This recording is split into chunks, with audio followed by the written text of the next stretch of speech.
Hey everybody, welcome to the Men and Men Exclusive. I'm your host CT Rob, here with CT Squid and Steve. According to public policy polling, Governor Doug Ducey is at 31% approval rating with 41% disapproval rating, so the Arizona governor race is up for grabs. We're here with one of those candidates today, Governor hopeful Noah Dyer. Howdy folks, thanks for having me. Nice to have you on the show. Thank you for joining us with the Minutemen. So let's get the elephants out of the room here, and I don't mean your sex scandals, and I don't mean, your religious scandals and all that stuff. I mean, what makes you think a guy who makes a smear of purple in our, what is considered a deep red state, what makes you think you have a chance to stand up to big Double D, Cold Stone CEO Doug Ducey? Well, the reason I think there's a chance is because what we've seen in the last election cycle, and what I think we're only going to see more of, is that people want honesty from their politicians.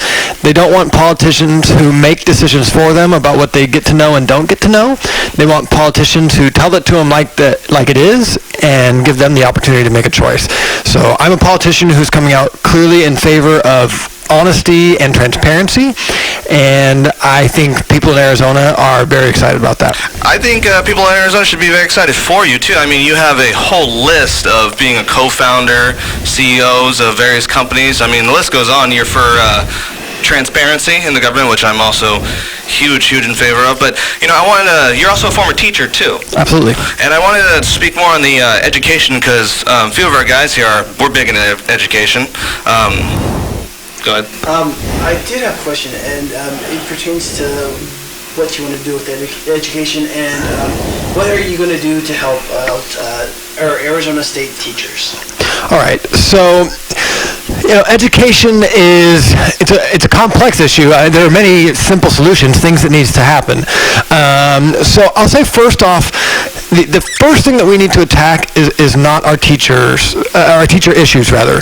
So we have incredible teachers and we have incredible administrators, and so that's not where problem number one lies. We got to get there in terms of what they get paid and how we recruit and how we make our teachers feel about the job they're doing. But there are a lot of systemic things that need to happen first. And if you're interested, I can go into what some of those things are. But what would you say to your critics who say that Doug Ducey's already done a lot for education? I mean, he's coordinated with banks to finance school expansion, classroom first initiative, option to get kids out of failing schools. I mean, that's one of the biggest platforms he runs off of education. Do you feel personally he could do more? Oh, I think he absolutely could. I think Doug Ducey's policies, though he speaks positively about education, his actual policies are almost universally negative towards education. So, yes, there are lots of things that he could and should do and has thus far been unwilling to do. He's very much focused on changing the business climate. I wouldn't say improving it, but making it pro-mega corporation in ways that are hostile to all the other communities that Arizona serves. I would agree. I would definitely agree on that. Let's see here. Steve, did you have a question? Yeah, the concern also for the all Arizonian citizens is you state that you want to raise the standards of living. It says here that all the individuals earning over $150,000 per year and households earning over $400,000 per year should spend tax reflecting or relaxing rather and financing urging others, and should stop activities designed to further increase the personal incomes. Now, this doesn't really resonate to a lot of the middlemen, working class citizens. I wouldn't say that they don't understand it fully, but their understanding of it isn't quite up to par, I would say. So how would you if you can further elaborate to the people that aren't really into politics and they don't understand where they're living, they're just working regular middle-class citizens, and they want to understand your policies more. So if you can elaborate. Absolutely. So first off, this is a declaration about what I think people should make a choice to do. It's not a declaration about a policy that I'm going to put in place. So I am not going to campaign for or try and put in place income maximums. That being said, the economy is a finite thing. And there are people out there who put out this myth that it's like crazy abundant and we could just like double the Arizona economy in a single year if we all just work together. Like that kind of growth and that kind of mentality is not real. So the economy is finite, and if we have people who take more and more and more of it, when you only have finite resources, that means other people get less and less and less of it. So while I'm not saying if you should not be legally allowed to take more, I'm saying take a step back. Instead of taking more, if you have great ideas, if you have another entrepreneurial idea, instead of taking that for yourself and taking more of the pie, empower somebody else to get a better share of the pie. So yes, the economy is a particular size. Growth is real. Growth will happen. But if you have people taking ginormous slices of the pie, it means other citizens can't get that. And at the very least, I want people to recognize that, because it's a false story that you can take as much as you want and there's still enough for other people. It's just not true mathematically. Right. You say that it is a false story. That's truth, but other people don't see it that way, especially in Arizona. They see it as it's a very true fairy tale story, but it's not real. Well, so those people that are saying that, okay, this sounds good in theory, but how does that translate well to myself and me and my family? What does that mean to those Americans? I like to think about it like this. So imagine that you're at a party, there's a piñata, there's 10 kids, and there's 100 pieces of candy. Most people would say, what is the fair distribution of that candy? I'll let you guys answer. What do you think is the piñata breaks open, 100 pieces of candy fall out, there's 10 kids. What's a fair distribution of that candy? I don't care what those kids get. All that candy is fine, really. I mean, right. I would say 1 piece per kid, depending on how many kids. So there's 10 kids, 100 pieces of candy. Yeah. So 10 pieces each would be exactly equal, right? Yes. So I think we're all comfortable with the idea that we don't need literal and exact equality, right? Like if some kid gets 9 and some other kid gets 11, or maybe some kid gets 7 and some other kid gets 13. Like we're all fine with inequality. What we're not fine with is if the party is mostly 5-year-olds and there's a 10-year-old who is more talented and has more ability, we're not comfortable with that kid throwing everybody else out, getting 91 pieces of candy for himself and everybody else gets 1, right? Like we think that that's wrong. We intuitively understand that even though the 10-year-old has more capacity to earn, more economic power, he needs to chill out and share. Agreed. So that's what this is about. Again, I am not pushing for legislation that tells the big kids, you can't earn, you may not, you must not.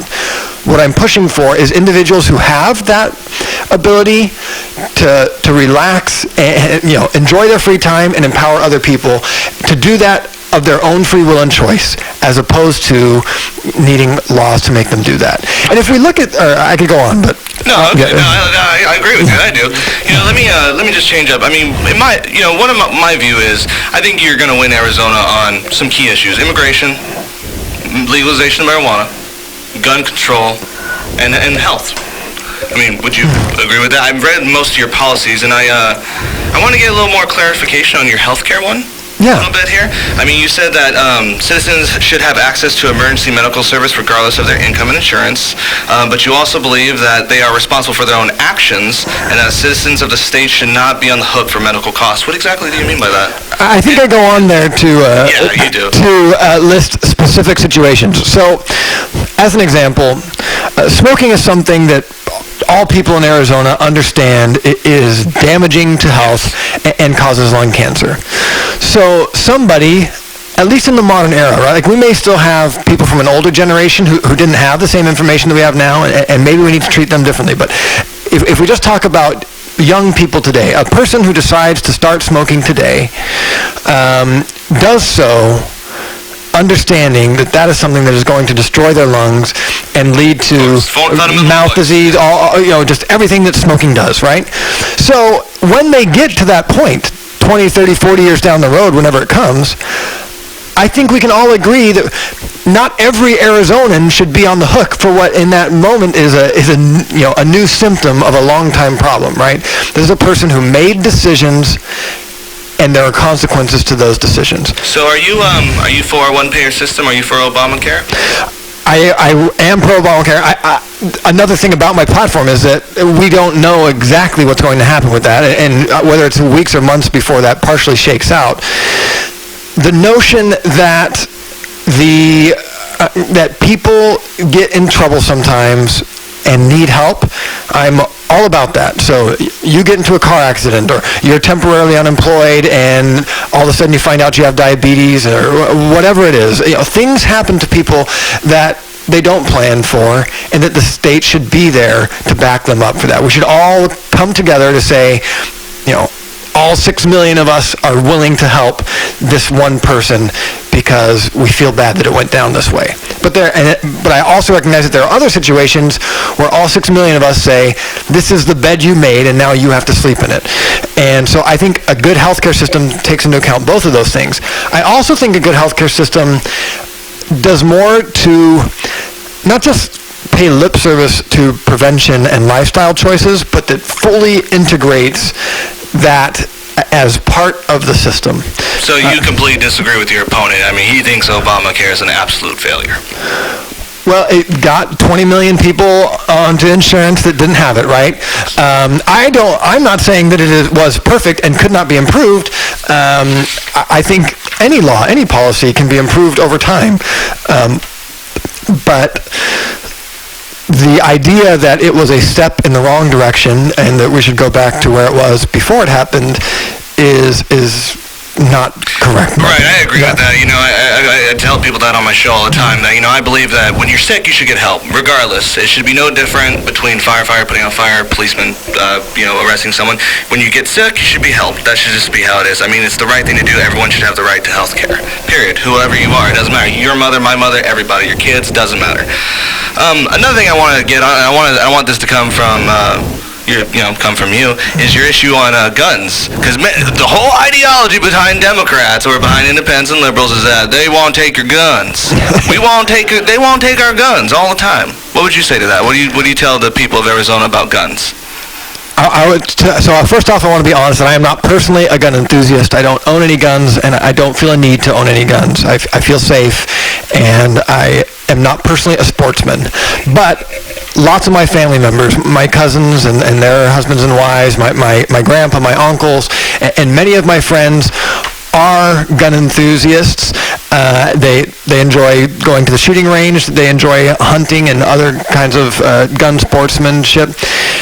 And I recognize that as, an activity that many people enjoy and find valuable, and is part of our community and our heritage as humans is hunting, right? So I in no way want to stop that. I also think if we look at the suffering that happens in our state, guns are responsible for an incredibly small amount. It's when it happens, it's painful. It's earth-shattering, and we all grieve for it. But the real suffering in our state comes from poor education. It comes from poor lack of health care. It comes from treating immigrants horribly. This is suffering. So I think letting people have their guns and encouraging them to come together in a community of gun owners around the idea of affiliation with the National Guard of Arizona is a great way to meet everyone's objectives and make people feel safe and comfortable and celebrated for the things that they enjoy, and feel like they can defend their families and whatever other needs they want to meet. Okay, you say that you feel free to have the respect for all the Arizonians to have guns, and respect that they have the right to protect their families. But it also says that you strongly discourage the gun owners that have children, and that's a potential threat to them. So if you can just elaborate to them, the people that do have children and they feel the need to own a gun, and that's the only way that they can protect them from an intruder or anyone trying to harm them, and that's the quickest solution to them. What other solution do you see that is going to help that, and those people understand in your way of thinking that not having guns around your children is maybe a smarter solution? So if you can just elaborate. Sure. The statistics are clear. You are incredibly unlikely to be accosted by somebody in a way where having a gun is going to help you. I mean, it happens, so I am not saying it does not happen. I'm just saying it is a very unlikely thing to happen. Whereas, if you own a gun, you are more likely to have some kind of gun accident that hurts your child. These are just true things. It doesn't mean right or wrong, but So, if you're going to own a gun, you take on that responsibility. And there are situations where having a gun, for example, if you live in a rural area and the police are, many minutes away, if you're here in Phoenix, I'm here in Phoenix, so my perspective is, if I need help, it's right around the corner, right? If I lived, in the burbs of Sedona or wherever else, then That's just not the case. then yeah. So whether it's psychological or literally a difference in your life, I absolutely understand that. And even if you live in an urban setting and you feel like for whatever reason, because it's your neighborhood or whatever, it makes you want to have it, it's your choice. I'm just talking about the math. And the math is when you choose to own a gun, you set your kids up for a gun accident. Right, statistically speaking. Yes. One of the things I really liked that you have was on your election reform. You said that you wanted ballots should be free from all partisan designations, Republican, Democrat, etc. Also, general elections should be held between the top 3 primary candidates with no consideration of political parties. Why do you believe that? Well, right now, our having parties on the ballots encourages people not to think, not to research, not whatever. They just identify with a particular party and show up at the polls and go down and vote the party lines. So removing parties from the system forces people to at least do enough research. If they still want to use that strategy, they have to research it outside the actual ballot and get enough information to know which of these names is represented by my party. So that will make a more informed electorate. And then secondarily, because right now every party gets to move a candidate forward, it over-prioritizes partisanships, which is, by its very definition, like the sides of the political spectrum, when the reality is a moderate middle. So if we want to elect candidates that represent us, people need to run in the middle, and they should have the same advantages that people on the extremes have, and that's not happening right now. I completely agree with that. Let's change it up a little bit. So you introduced your candidacy with a love letter. So then, may I quote, you said, Arizona, I don't want to use you. I want to serve you. You promised. You said, before things get weird, I want to make you dinner. I want to rub your feet. I want to serenade you with my guitar and so much more. I don't have as much money as Doug, but I want to share everything I have with you, including my life. I have to say, I absolutely love that when I said, I've been across from ocean to ocean, seen Arizona. I love Arizona so much. I think it's really good to actually see someone with a enthusiasm for the state, to be honest with you. But I just want to know what gave you the idea to just come out and do that? Besides, the sex scandals, which we're not. Oh, well, besides that stuff, yeah. I think probably if I was trying to avoid mention of my sex scandals, I would have chosen a different tact, right? So I wasn't trying to tie into that. I wasn't trying to ride off of that. So a few different things were going on. I announced on Valentine's Day, which is also Arizona Day, and that just happens to be simultaneously when my campaign was coming together. So it all was just kind of a perfect thing, and I loved it. Yeah, I really did. I thought it was brilliant, really. Yeah. I think honesty is very important in the candidacy. I mean, you look at the rise of Bernie Sanders, for instance, and that's I don't want to say that's who I would compare you to, but it is actually. I would say that you're very much like an Arizona Bernie Sanders in a sense. You don't take big donor money. You believe in pretty much good leftward spectrum, which is actually better than what Doug Ducey gives us, because he is just a big. What's the word I'm looking for? Manufactured Republican. Well, who listens to all the. Have you ever heard of the Arizona conservative policy? I've heard of it. I'm not deeply intimate with it. They're an evangelical right-wing think tank that basically helps influence a lot of our laws in Arizona, and they actually influence them quite a bit. I know you being a man of secular nature, that was one of your scandals. Was it religious intolerance? I believe it is. Well, yes, and all these word scandals are obviously things that I don't think are scandalous, but that other people may. Let me say that for our show, we are completely secular when it comes to government and issues, so I stand behind that 100%. Well, I also want to say I am not anti-religion. My own children are being raised Christian by their mother, and I support that. They went to church today. They go to church every Sunday. My family, they are vastly Christian, and I have no interest in silencing their political speech, in preventing them from worshiping how, where, and what they may. I'm absolutely supportive of all religious people. I think religion can be beautiful and inspire people to do great things. It's just not something that I've chosen for myself. And I think people in this state recognize that you don't have to be a particular religion in order to facilitate the religious lifestyles that everybody here wants to live, and also facilitate the non-religious lifestyles that many people want to live as well. Right, but religion is a very touchy subject. A lot of people, if you don't subscribe to their religion, they immediately find that offensive, especially in today's times. So when they see that, I wouldn't say that they normally don't see the facts correctly, but to be honest with you, they just don't see the facts. They don't see that, okay, if you don't subscribe to Christianity, they kind of pose you as a threat. So right there, that's a means to not vote you immediately or subscribe to any of your practices of your policies or anything like that. So to those people, you just subscribe that you believe, and you just heard it from the man himself. Yeah. Right, yeah. Yeah, and I think, just to be clear, Ralph Waldo Emerson, self-reliance, I believe very much in that. And every person needs to do what they think is right. And including religious people. If you think that abortion is wrong, you ought to be free to share your opinion and work politically to change that. And I'm not trying to stop people who have religious persuasions from doing anything that they want to do, both politically and personally. I think the kind of person that just got mentioned, the hyper-religious person who thinks it's their way or the highway, is a rarity in Arizona. Most Arizonans that I know, including those who are church-going every Sunday, belonging to a particular sect or just consider themselves spiritual, are all people who also afford other people the freedom to worship or not according to their own privilege.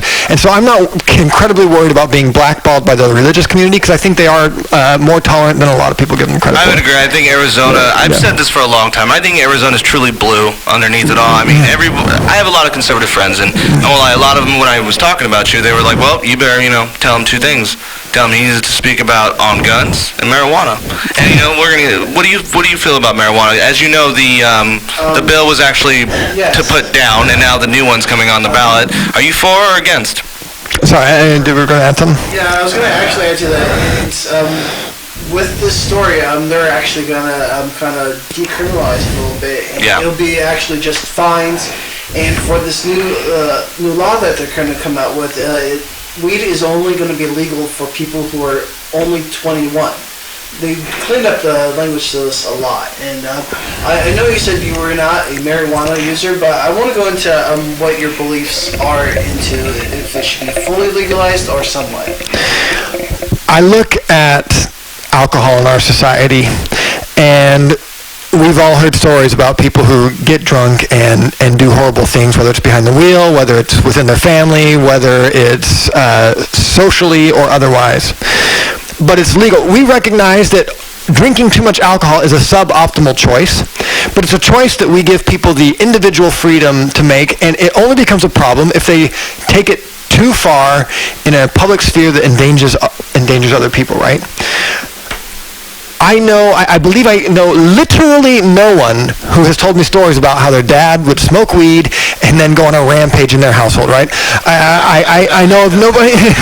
I know of no one who talks about how their parents smoked weed and they terrorized the household or did anything like that. I know tons of people who talk about, I'm so glad that my relative was on weed because it made them more affable, more whatever. And so I just don't see any societal suffering because of weed, except for the fact that we spend so much time persecuting people for it and jailing them for it, that's what creates the suffering. But and the drug cartels.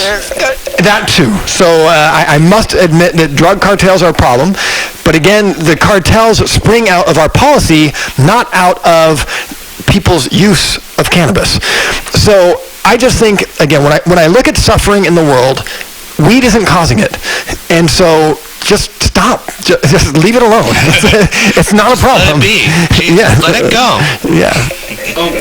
Many people also fear, because right now, our President Donald Trump is actually, people are fearing that he's going to be prepping for another age against marijuana and drugs right now. So there's another war against that. So that's a more pushback for people to not use marijuana and thinking that it's a gateway drug and so on and so forth. And right now, like you just explained, that you are not a marijuana user, nor am I. I don't drink as well. So, but I don't, just because I don't subscribe to those things doesn't mean that I don't condone them from other people. I believe they have just as much as the right to drink as much as they have the right to smoke. So, but for those people that are, again, I'm going to play the advocate here of fearing that. They're fearing cannabis just because they don't use it, so they fear that I might be hooked on marijuana now, and now I might move on to heroin, or I might move on to cocaine, or my son or my daughter or my relatives might do that. So to those people, what do you have to say to that? For the people that are afraid of that stigmata. So, when you look at... Let drugs just run rampant across the state? No, is the short answer. The longer answer is, when you look at data, there is no evidence that weed is a gateway drug. That's just fact. And any information to the contrary is false information. So that's thing number one. And, you know... So maybe there was thing number two, but I forgot what it is. So anyhow, you said some things about people's choice, and I think it is for people to choose. Oh, that's what you're talking. You mentioned about federal, increased federal persecution against states that are doing it, and I think ultimately Arizonans are going to decide that. I think it's interesting that people who supposedly talk about states' rights are now talking about overriding states on the issues all day long, right? Right. So I think that is a contrary. What's the word? A hypocrisy for people who supposedly are interested in small government and states' rights, and I would be willing to fight Arizona if Arizonans want legal weed, which electing me would be evidence of that. I would be willing to stand up for our state's right to choose that. Okay, when it comes to immigration, it says you believe anyone who wants to live in Arizona has much right to live here as anyone who already lives here, regardless of birth or nationality. Despite quotas, restrictions to the contrary, should receive expedient legal status. So I say you're not in for the border wall, right? No. The border wall doesn't even matter. It's such an inefficient use of resources. People are going to get here if they want to get here. There's no evidence that building a wall will slow or deter people. So what is your view on sanctuary cities? I think Arizona would be a sanctuary city? Because I'm under the impression, and we've reported on the show, how much immigrants do actually pay taxes here. I mean, it's up there. So are you in favor of, would you declare Arizona a sanctuary city? So I want to do two things. First off, I want to say I think it would be a beautiful thing if Arizonans showed the willingness to stand in solidarity with productive, community-oriented illegal immigrants. So I think it would be great, and I would be for it. I also understand that, Phoenix City Council and other people who voted against that were being bullied by a federal government that's much bigger than them, and not everybody in every moment is going to have the cojones to stand up to federal bullying. Balls. Yeah, right. We got the balls. Right. So I don't fault Phoenix for not choosing that. I understand it, but if I were governor, I would be advocating that this is a place where we're going to embrace all people who want to make our society better. I agree with that. I did have one more question for you. When we were looking through all of your policies and everything, I didn't see anything about the LGBT, and I was wondering what your stance was on that. And I don't know if you've actually seen lately, but Donald Trump rolled back on Obama's transgender bathrooms, and I wanted to get your views and opinions on this. So I am 100% pro LGBTQ rights. Anything that they want, that any other person is allowed to do, they should have. with no exceptions. So I'm glad that marriage, which was a big one, a lightning rod has passed. And to the degree that there are, lingering issues with that, I think they should be addressed, and I'm very much for addressing them. We haven't even figured out the black community yet, and supposedly we dealt with that 50 years ago or whatever, right?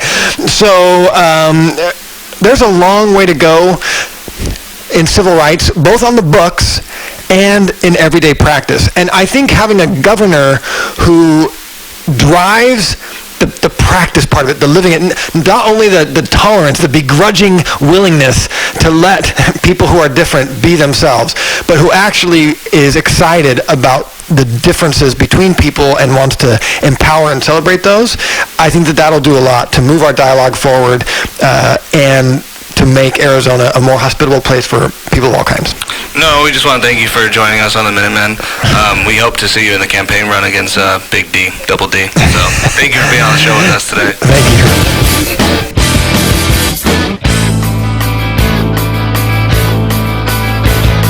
Yes, this is the campaign slithered in jails in the cargo bay. A new turd is the vastness, hollow vacuum, chop the oxygen tanks.